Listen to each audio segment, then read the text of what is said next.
Et on quitte Copacabana pour revenir justement en France avec cette activité sportive qui est la plus pratiquée dans notre pays. Il s'agit de la randonnée. Elle compte en France 20 millions d'adeptes et on est loin aujourd'hui de l'image du routard avec son sac à dos percé. La randonnée est devenue affaire d'initiés. Certains sont prêts à dépenser beaucoup pour se dépenser. Voici la rando côté gros sous avec Gaël Charnet et Brice Giray.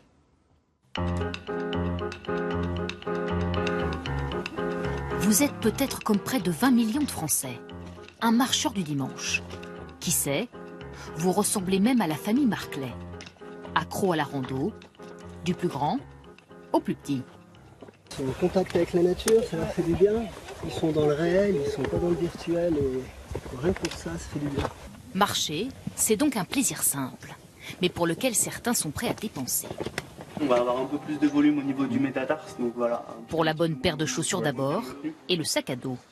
C'est un sac qui est à 225 €. Donc enfin, un investissement, mais un investissement qui est nécessaire si on veut être confortable. Dans ce magasin ouvert il y a quelques mois, les accessoires high-tech s'arrachent.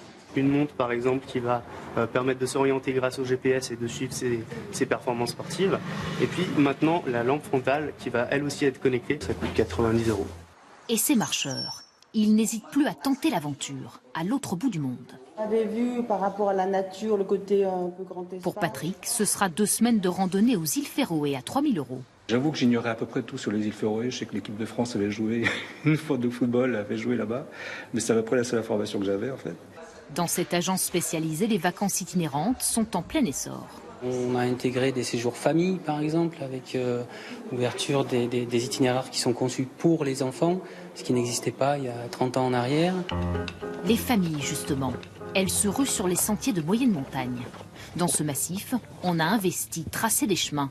Car on le sait, le randonneur dépense 60 € par jour en moyenne. Ça fait fonctionner une économie puisque déjà on peut engager un accompagnateur en montagne. Après on va également visiter peut-être une ferme d'alpage, acheter un fromage. Rassurez-vous, il y en a pour toutes les bourses. Du modeste refuge avec vue sur le Mont Blanc aux hôtels plus confortables. Vous pourrez laisser vos valises ici.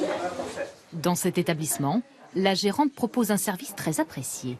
Eux sont partis à pied et donc nous on fait suivre les valises. C'est un engagement, on leur livre à l'hôtel d'après pour 14 heures. Des randonneurs qui auront donc tout le temps de parcourir les 180 000 km de sentiers balisés que compte la France, soit 4 fois le tour de la Terre, en marchant.